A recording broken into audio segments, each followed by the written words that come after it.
چلیے جانتے ہیں اب روزے کے مفسدات، یعنی وہ چیزیں جن سے روزہ ٹوٹ جاتا ہے، ان کا جاننا بھی ضروری ہے۔ اگر ہم نے ان چیزوں کو نہیں جانا تو میں نے جیسے پہلے یہ بات بتائی تھی کہ اگر ہم ان چیزوں کو نہیں جانیں گے تو ایسی صورت میں وہ چیزیں ہم سے ہوتے رہیں گی اور ہم یہ سمجھ رہے ہوں گے کہ ہم روزے سے ہیں، لیکن ہمارا روزہ کب کی ختم ہو چکا ہوگا۔ تو چلیے جانتے ہیں کہ روزے کے مفسدات یعنی روزے کو ختم کرنے والی چیزیں کیا کیا ہیں جن سے روزہ ٹوٹ جاتا ہے۔ نمبر 1، کسی نے زبردستی روزے دار کے منہ میں کوئی چیز ڈال دی اور وہ حلق سے نیچے اتر گئی۔ ہوتا ہے بعض مرتبہ ایسا دوستانے میں یا بے تکلفی کے اندر لوگ جو ہے کوئی چیز دوسرے کے منہ میں جو ہے ڈال دیتے ہیں۔ ایسا بہت کم ہوتا ہے لیکن ہوتا ہے کبھی کبھی ایسا، لیکن مسئلے کے اعتبار سے چیز کو معلوم رکھنا چاہیے۔ اگر ایسا کسی نے کیا ہو اور وہ چیز حلق سے نیچے اتر گئی ہو تو ایسی صورت میں ہمارا روزہ ختم ہو جائے گا۔ فتاوی شامی والیوم نمبر 7 پیج نمبر 415۔ اسی کے ساتھ ساتھ دوسری جو چیز ہے جس سے روزہ ٹوٹ جاتا ہے، یہاں پر کئی چیزیں آپ کو بتائی جا رہے ہیں سیریل وائز، نمبر وائز، ان میں سے کوئی بھی چیز ایک بھی پائی گئی تو ایسی صورت میں ہمارا روزہ ختم۔ تو آپ لوگ اس کو اچھے سے یاد رکھیں۔ دوسری چیز یہ ہے کہ روزہ یاد تھا، مثال کے طور پر میں روزے سے ہوں، میرے کو روزہ یاد ہے اور کلی کرتے وقت میں، یعنی کلی کر رہا تھا میں وضو کرتے وقت میں یا کسی اور چیز کے اعتبار سے، میں نہیں چاہ رہا تھا کہ وہ پانی جو ہے میرے حلق میں چلا جائے، لیکن بلا قصد و ارادہ، بغیر ارادے اور بغیر نیت کے وہ پانی کلی کرتے وقت میں حلق سے نیچے اتر گیا اور مجھے روزہ یاد تھا، تو اب یہاں پر روزہ ختم ہو جائے گا۔ فتاوی شامی volume number 7 page number 415۔ Number 3 ہے قے آئی۔ ہوتا ہے بعض مرتبہ سحری اگر رات میں اگر بہت زیادہ ہم نے کھایا تھا، سحری بھی اچھی سے کی تھی اور اس کے بعد فوراً سو گئے، تو اب وہ جو ہے ہاضمہ نہیں ہوا، ہضم برابر سے نہیں ہوا تھا، تو اٹھتے ہی نیند سے قے آنا شروع ہو جاتی ہے بعض مرتبہ۔ تو قے آئی تھی اور اسے جان بوجھ کر نکل گیا، قے آئی تھی تو اسے پورا نکال دینا چاہیے تھا، لیکن آ رہی تھی اب یہاں تک، اس طرح سے کہہ کے نگل لیا، تو اب یہ نگلنا یہ روزے کو توڑ دیتا ہے اگر وہ قے جو ہے زیادہ ہو۔ تو فتاوی شامی والیوم نمبر 7 پیج نمبر 461۔ چوتھی بات یہ ہے جو روزے کو توڑ دینے والی ہے، وہ منہ بھر کے جان بوجھ کر قے کرنا۔ قے آ نہیں رہی تھی، زبردستی اندر سے جو ہے ڈکار کر کے جو ہے نکال لیا اور منہ بھر کے قے ہوئی۔ منہ بھر کے یعنی آپ سمجھتے ہوں گے کہ منہ بھر یعنی اتنی نکل جانا کہ وہ منہ میں ٹھہر نہیں سکنا، رکانے پر بھی رک نہ سکے، اتنی زیادہ قے تھے، تو اس کی وجہ سے بھی روزہ ٹوٹ جاتا ہے۔ فتاوی شامی والیوم نمبر 7 پیج نمبر 461۔ اسی میں 5ویں چیز یہ بتائی گئی، آپ اچھے سے یاد رکھیں، یہ چیزیں ہم آپ کو بتا رہے ہیں تاکہ آپ لوگ ان چیزوں کو یاد رکھیں اور اس میں سے کوئی چیز ہو جائے تو آپ کو معلوم ہو جائے کہ میرا روزہ ٹوٹ جاتا ہے۔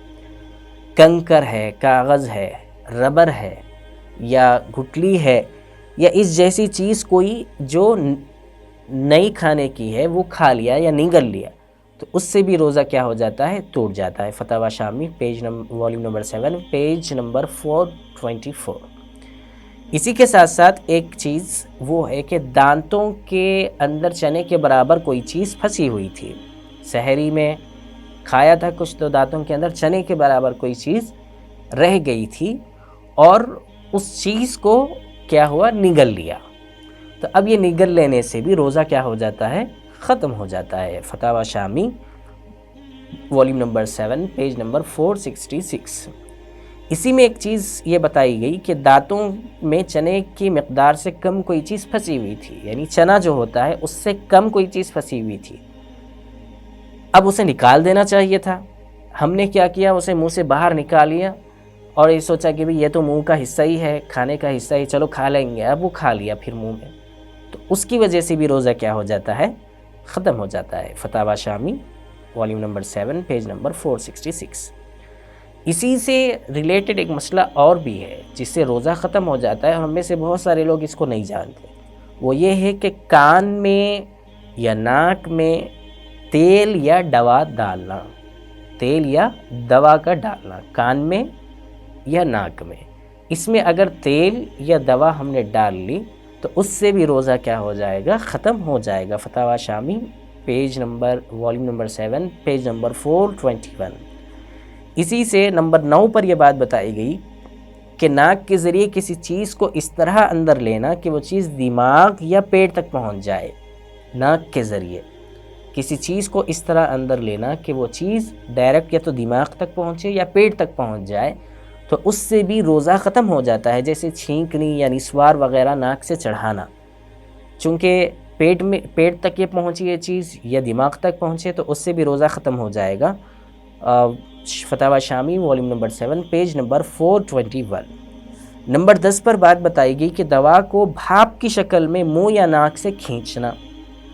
کوئی بھی دوا ہو اس کو بھاپ کی شکل میں منہ یا ناک سے کھینچنا، خواہ مشین کے ذریعے ہو، یعنی مشین کے ذریعے سے، جیسے انہیلر ہے آج کل بہت سارے لوگ استعمال کرتے ہیں، یا گیس پائپ کا استعمال کرنا یا بھپارا لینا، اس طرح کی تمام چیزوں سے بھی روزہ کیا ہو جاتا ہے؟ ٹوٹ جاتا ہے۔ فتاوی شامی والیوم نمبر 7 پیج نمبر 421۔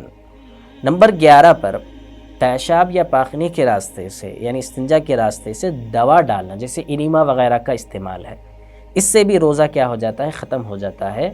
یہ بھی روزے کو ختم کرنے والی چیز ہے۔ فتاوی شامی volume number 7 page number 421۔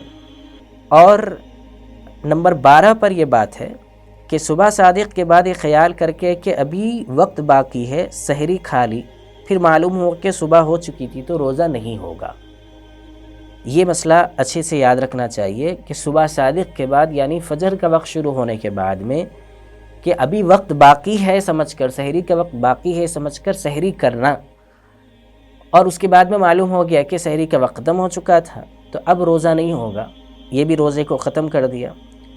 Number 13، ابر یا غبار کی وجہ سے سورج کا غروب ہونا معلوم نہ ہو سکا۔ جسے بعض مرتبہ ہوتا ہے کہ بادل ہوتا ہے جس کی وجہ سے نہیں معلوم ہوتا کہ سورج غروب ہوا یا نہیں۔ آج کل تو ٹائمنگ ہے، ٹائمنگ کے اعتبار سے ہمیں اس کو فالو کرنا چاہیے، لیکن ایک مسئلہ ہے جس کو واضح کرنا چاہیے، جس کی بارے میں معلومات حاصل کرنی چاہیے۔ اور یہ خیال کر کے کہ سورج غروب ہو چکا ہے، افطار کر لیا، معلوم نہیں تھا، اور ابر آلود تھا آسمان، بادل، اور یہ سمجھا کہ سورج غروب ہو گیا اور اس کے بعد میں اس نے افطار کر لیا، تو وہ افطار کر لینے سے بھی روزہ فاسد ہو گیا، چونکہ ابھی روزہ باقی ہے، روزے کا وقت ابھی ختم نہیں ہوا تھا۔ فتاوی شامی page number 7 volume number 7 page number 439۔ اسی سے ایک ریلیٹڈ مسئلہ اور ہے نمبر 14 پر، اپنے اختیار سے اگربتی یا کسی اور چیز کا دھواں لینا، یعنی خود سے ہی اگربتی جلائی اور دھواں لیا، یا کوئی ایسی چیز جو دھواں والی ہے اس کو جلایا اور اس سے دھواں لیا، تو اس کی وجہ سے بھی وہ چیز روزے کو ختم کر دیتی ہے۔ امداد الاحکام والیوم نمبر 2 پیج نمبر 135۔ اسی کے ساتھ ساتھ ایک چیز جو آج کل بہت زیادہ نوجوانوں کے اندر پائی جاتی ہے اور بہت سارے لوگ اس وقت میں مسئلہ پوچھتے ہیں، مشتزنی، یعنی اپنی خواہشات کو غلط طریقے سے مکمل کرنا ہاتھ کے ذریعے سے اور اس سے منی خارج کرنا، اس سے بھی روزہ ٹوٹ جاتا ہے۔ Fatawa Hindiya volume number 1 page number 205۔ اسی سے ایک مسئلہ اور ہے جس سے روزہ ٹوٹ جاتا ہے نمبر 16 پر، وہ یہ ہے کہ اپنی بیوی سے بوس و کنار کرنا، یعنی اسے جو ہے کس کرنا جس کی وجہ سے انزال ہو جائے۔ اگر انزال ہو جاتا ہے یعنی وہ چیز نکل جاتی ہے شہوت کی وجہ سے، تو بھی اس سے روزہ فاسد ہو جاتا ہے، روزہ ختم ہو جاتا ہے۔ Fatawa Hindiya volume number 1 page number 204۔ Number 7، احتلام ہونے پر روزہ ٹوٹ جانے کے خیال سے افطار کر لینا، یعنی بہت سارے نوجوان فجر کے بعد سحری کر کے سو گئے اور اٹھنے کے بعد میں ان کو احتلام ہوا 10 بجے 11 بجے، اب وہ یہ سمجھ رہے ہیں کہ روزہ ٹوٹ گیا، احتلام ہو گیا، تو حالانکہ ایسا نہیں ہے۔ ایسا ہونے کے بعد میں روزہ ٹوٹ گیا سمجھ کر کھانا کھا لینا، اس سے بھی روزہ کیا ہو جاتا ہے؟ ٹوٹ جاتا ہے، چونکہ انہوں نے جان بوجھ کر کچھ کھا لیا ہے، ان کو مسئلہ معلوم کرنا چاہیے تھا۔ فتاوی Hindiya volume number 1 page number 206۔ اسی سے یہ ہے کہ نمبر 18 پر بارش کے 1-2 قطروں کا حلق میں اتر جانا، بارش کے 1-2 قطروں کا حلق میں اتر جانا، اس سے بھی روزہ ٹوٹ جاتا ہے۔ Fatawa Hindiya volume number 1 page number 203۔